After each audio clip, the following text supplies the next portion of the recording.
अस्सलाम वालेकुम। Hello guys, आप देख रहे हैं जीएम नेशन फर्स्ट। सबसे पहले हमारा प्यारा पाकिस्तान, आपका हमारे चैनल पर वेलकम है। अगर आप देखना चाहते हैं इसी तरह की ऑथेंटिक वीडियोस, आप हमारा चैनल ज़रूर सब्सक्राइब करें, दोस्तों के साथ शेयर करें और अपना प्यार दिखाते रहें। तो पहले देखते हैं आज की वीडियो देखने के बाद देंगे अपना पॉइंट ऑफ व्यू। यानी कि crush PTI, crush Imran Khan, ये प्रोजेक्ट भी जोर शोर से जारी है। दूसरी जानिब नवाज शरीफ साहब की वापसी और नवाज शरीफ साहब को क्लीन चिट देना, उस प्रोजेक्ट पे भी काम हो रहा है। मरीम साहिबा की ख्वाहिश है, नवाज शरीफ साहब का हुक्म है और ड्राइंग रूम में बैठ के उनको यही गारंटी दी गई थी। अब उस गारंटी को कैसे पूरा किया जाना मकसूद है, ये अभी तक मामला फंसा हुआ है। उसकी वजह यह है कि कोई रास्ता बन नहीं रहा। इमरान खान साहब को रास्ते से हटाना, इमरान खान साहब को डिस्क्वालीफाई करना, इमरान खान साहब को जेल भेजना, ये पॉसिबल नजर नहीं आ रहा।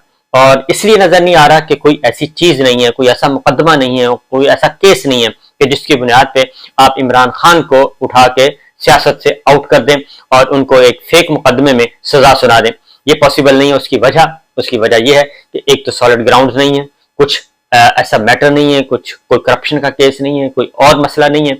और दूसरी जानिब जो अदालतें हैं वो भी इस सारे स्क्रिप्ट को समझती हैं और वो भी अब कोई ऐसा काम नहीं करना चाहती कि जिसकी बुनियाद पे सियासी मकासद जो है वो अदालत के जरिए हासिल किए जाएं। क्योंकि जो तजर्बात उन्होंने, कुछ तजर्बात से आला अदलिया ने भी सीखे हैं मामलात, कुछ और तारीख से भी सबक सीखा है और रिसेंट पास्ट से भी उन्होंने काफी चीजें सीख ली हैं कि उनको बारगेनिंग चिप के तौर पर, उनके फैसलों को बारगेनिंग चिप के तौर पर इस्तेमाल किया जाता है और उनके फैसलों को वक्त जरूरत काम में लाया जाता है और उनके फैसलों की बुनियाद पे एनआरओज किए जाते हैं। ड्राइंग रूम में बैठ के हुक्म का किया जाता है और उनके फैसलों की बेतौकीरी की जाती है और उनके फैसलों को बेचा जाता है।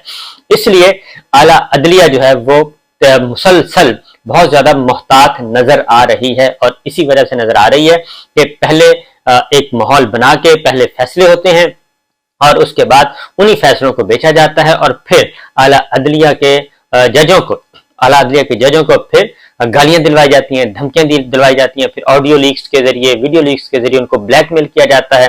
तो ये एक मुख्तसर सी एक मैं आपको ब्रीफ आप कह लें कि ब्रीफ है। बाकी डिटेल्स स्टोरीज के बारे में इंशाल्लाह आपको बताऊंगा कि जुडिशरी के दरमियान और एस्टेब्लिशमेंट के दरमियान इनफैक्ट चल क्या रहा है, मामला कहां पे खराब हुआ, कैसे खराब हुआ और क्यों खराब हुआ।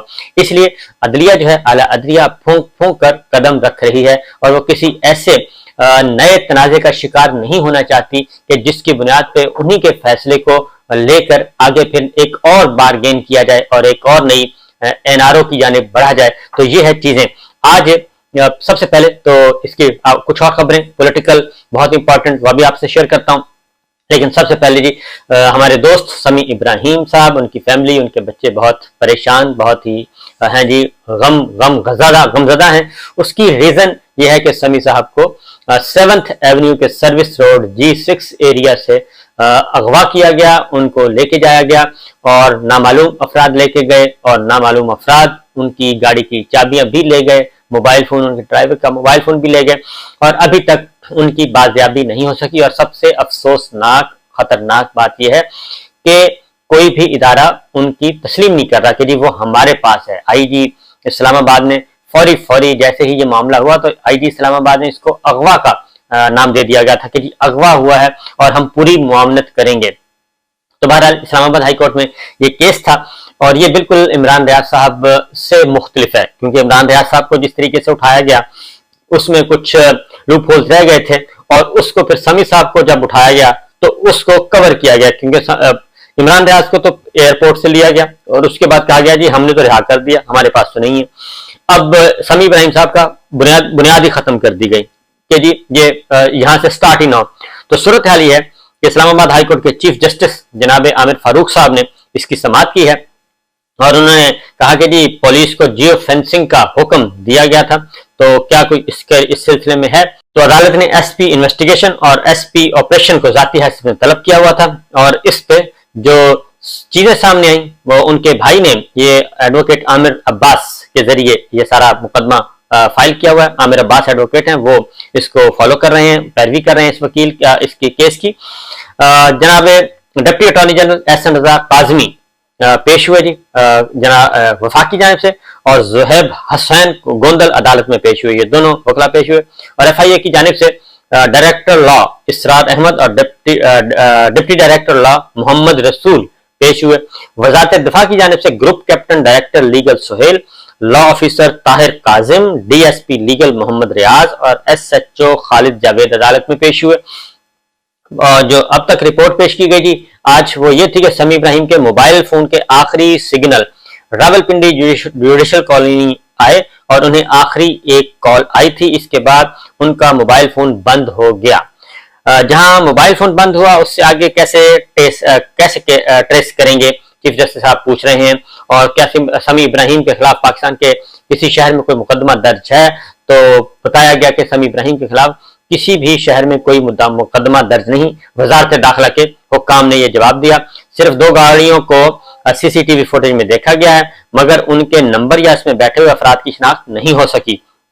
अब चीफ जस्टिस साहब ने कहा जी कि सेफ सिटी कैमरा में अगर गाड़ी का नंबर नहीं पढ़ा जा रहा तो फिर सेफ सिटी कैमरों की क्या जरूरत है? ये वैसे बात कुछ बनती नहीं है कि नंबर नहीं पढ़ा जा रहा। समी इब्राहिम पहले भी हमला इसकी फुटेज मौजूद है, तो पुलिस उसको भी उससे भी मदद ले ले। तो चीफ जस्टिस साहब ने वकील समी इब्राहिम ने कहा तो पुलिस की रिपोर्ट में बहुत सी चीजें मिस हैं।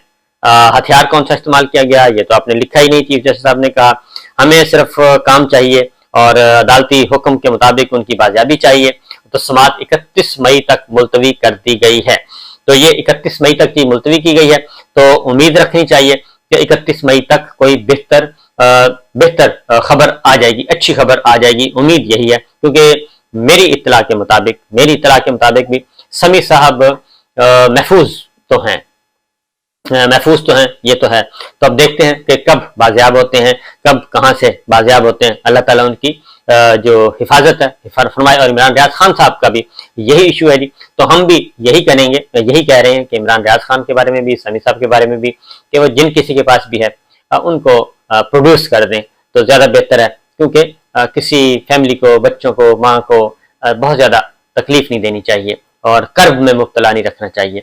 तो बहरहाल अगर कोई है तो उसको प्रोड्यूस करके मामला खत्म करें, और कोई और मामला हैं करवाने हैं तो वो करवा लिया जाए, लेकिन बेहतर यही है कि उनको प्रोड्यूस कर दिया जाए। बहरहाल जी आज एक और है जी 8 मई के वाकयात के हवाले से, 9 मई के वाकयात के हवाले से उनको बुनियाद बनाकर बहुत ही दिलचस्प मामला आ रहे हैं। और वो अभी चल रहा है सिलसिला कि पार्टी छोड़ने का, मैं पार्टी छोड़ रही हूँ, मैं पार्टी छोड़ रहा हूँ, मैं तहरीक इंसाफ से अलहदगी इख्तियार कर रही हूँ, मैं तहरीक इंसाफ से अलहदगी का ऐलान कर रहा हूँ, मैं सियासत छोड़ रही हूँ, मैं सियासत छोड़ रहा हूँ। ये आते हैं, खवातीन हजरात आते हैं और आके प्रेस क्लब का नुमाइंदा प्रेस क्लब मौजूद है, वो करीब तरीन प्रेस क्लब में पहुंचाया जाता है। वो हमारे एक हैं अमीर मोहम्मद खान है, बहुत ही अच्छे हमारे जर्नलिस्ट, मुअम्मर जर्नलिस्ट हैं, बल्कि कहना ज्यादा नहीं है। तो कल उनसे बात हो रही थी, तो वो कहते हैं कि बड़ी दिलचस्प सूरत हाल है कि जेल के बाहर पुलिस की वैन खड़ी होती है। जैसे ही कोई रिहा होता है तो कोई भी सियासी कैदी या सियासी रहनुमा रिहा होता है तो उन्हें कहा जाता है, बाहर एक वैन खड़ी होती है पुलिस वाली, तो वो पुलिस वाली वैन जो है वो आवाज लगा रही होती है कि प्रेस क्लब या वापस जेल, प्रेस क्लब या वापस जेल। तो प्रेस क्लब का मतलब है कि अगर आपने वो जो आपको पर्ची दी गई है वो आपने पढ़नी है तो आप प्रेस क्लब आपको ले जाते हैं, अगर वो पर्ची नहीं पढ़नी तो फिर आपको वापस जेल भेज दिया जाएगा एक नए मुकदमे में। तो ये इस तरह की सूरत हाल चल रही है। और दूसरी जानिब एक अहम मामला जो है वो ये हुआ है कि एक आज हेयरिंग थी 14 मई के हवाले से, जो इलेक्शन होने थे उसके हवाले से एक बहुत ही अहम समाअत थी।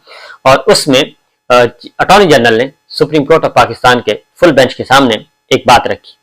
उन्होंने कहा कि उन्होंने चीफ जस्टिस उमर साहब बंजाल साहब, जस्टिस एजाजुल हसन साहब और जस्टिस मुनीब अख्तर साहब ने समाअत करनी थी। आपको मालूम है 14 मई का है, वो तकरीबन केस मुकम्मल हो चुका है और अब सिर्फ अगली प्रोसीडिंग स्टार्ट होनी है। तौहीन अदालत से मुतालिक वो होनी थी कि 14 मई के ऑर्डर पे अमल नहीं हुआ, लेकिन इस दौरान एक एक कानून मंजूर किया है, कानून बन गया है बल्कि, और उस कानून को अभी तक किसी ने चैलेंज नहीं किया।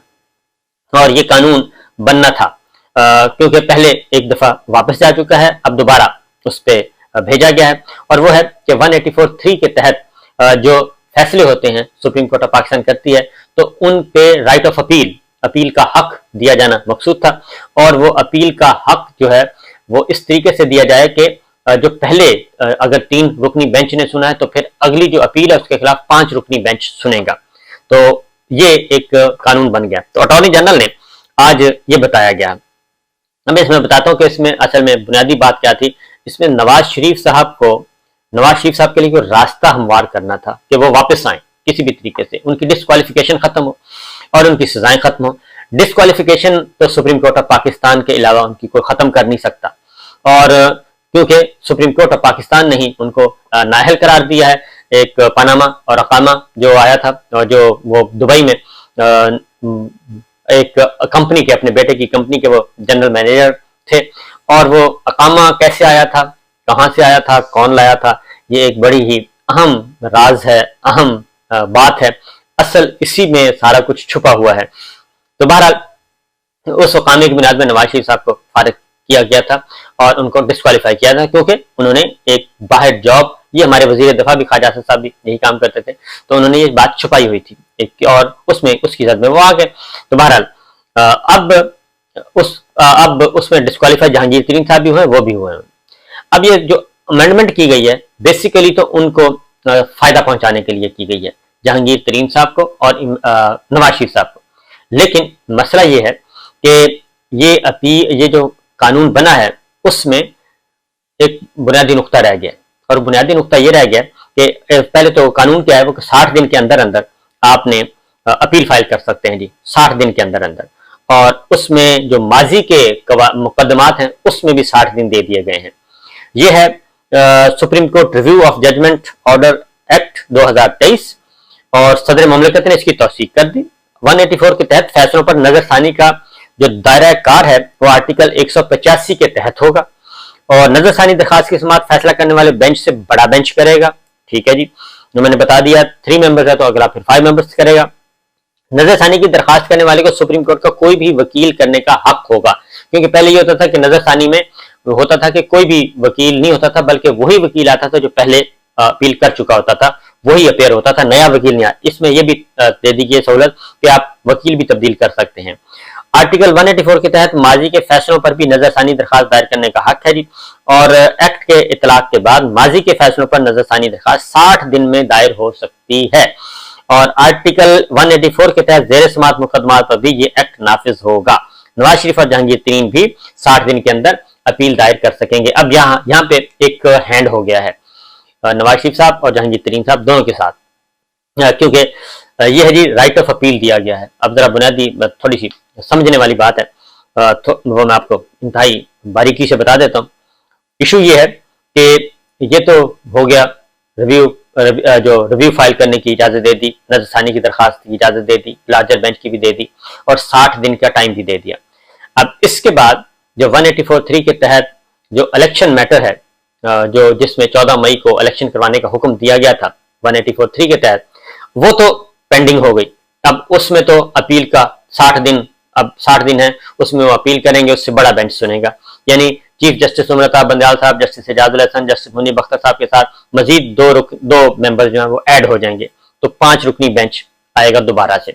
लेकिन अब इसको टाइम मिल गया 2 महीने का, 2 महीने का ये टाइम मिल गया, 60 दिन के अंदर अपील फाइल करेंगे। इसलिए आज चीफ जस्टिस साहब ने वो ये मामला गैर मुअय्यना मुद्दत के लिए मुलतवी कर दिया इसकी समाअत। जाहिर है गवर्नमेंट आएगी, अब वो अपील फाइल करेगी इसी फैसले के खिलाफ। अब ये तो हो गया, वो जो तौहीन अदालत और ये सब कुछ होना था वो पेंडिंग हो गई है जी, वो तो चीज हो गई खत्म। अब जो दूसरी बात है ना कि इस पे क्या नवाज शरीफ साहब और जहांगीर तरीन साहब को कोई फायदा पहुंचेगा, ये असल मसला है। तो एक बार फिर हाथ हो गया है, क्योंकि इसमें है कि एक राइट ऑफ अपील है, नजरसानी की दरखास्त एक अपील फाइल करनी है, और वो अपील जहांगीर तरीन साहब भी अवेल कर चुके हैं और नवाज शरीफ साहब भी अवेल कर चुके हैं नजरसानी की दरखास्त पे, और दोनों की नजरसानी दरखास्तें भी खारिज हो चुकी हैं। और इसलिए अब ये डबल रिव्यू जो है उसमें अभी तक लकुना ये रह गया है, ये खामी रह गई है इनसे, कि जो पहले से फाइल कर चुके हैं, जो पहले से नजरसानी की दरखास्तें कर चुके हैं, वो कैसे आएंगे। इसीलिए मोहम्मद अहमद पनसोटा जो हैं वो एडवोकेट हैं, उन्होंने भी यही बात की है कि नवाज शरीफ साहब और जहांगीर तरीन साहब जो हैं वो इससे कोई भी बेनिफिट नहीं उठा सकेंगे इस अमेंडमेंट से। और इस कानून से, नए कानून से, क्योंकि दोनों ही, जहांगीर तरीन साहब भी और नवाज शरीफ साहब भी, दोनों ही एक रिव्यू का राइट है वो अपना हक इस्तेमाल कर चुके हैं। ये है एक चीज। लेकिन जाहिर है अब ये होगा ये कि 60 दिन के बाद ये आएगी, यानी कि आज कानून बना है तो जून की, आज मई की तारीख है जी 29, तो 29 मई, 29 जून, 29 जुलाई, 29 जुलाई तक इनके पास इख्तियार है, राइट ऑफ अपील का हक है इस मामले में, इस इलेक्शन मैटर में भी और अदरवाइज भी, जो जहांगीर तरीन साहब। और अब 29 मई से 29 जून और 29 जुलाई, 29 जुलाई तक अगर वो फाइल करते हैं, उससे पहले पहले फाइल करनी है, और उस पर फाइल करते हैं तो अगेन इनके पास चीफ जस्टिस होंगे उमर बंदयाल साहब, और यही बेंच होगा और यही चीफ जस्टिस साहब होंगे।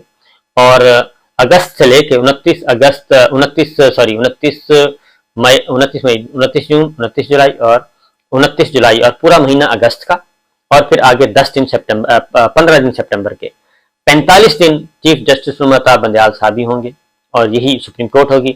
तो जस्ट वो फिर अपने ही इसी टेन्योर में उसका फैसला होगा, जस्टिस काजी फाइज ईसा साहब तक शायद मामला ना जाए। तो बहरहाल ये एक दिलचस्प सूरत हाल है, तो देखते हैं क्या होता है। गेम ऑन है और बड़े जोर। अगर नाजरीन आपको मेरी वीडियो पसंद आई तो लाइक के साथ साथ शेयर भी ज़रूर कीजिएगा और कमेंट्स में मुझे अपनी कीमती राय का इजहार भी ज़रूर कीजिएगा। अगर आप सब्सक्राइब कर दें और साथ ही लगे घंटी के बटन को भी दबा दें ताकि हमारी आने वाली हर नई वीडियो का नोटिफिकेशन आपको बर वक्त मिल सके।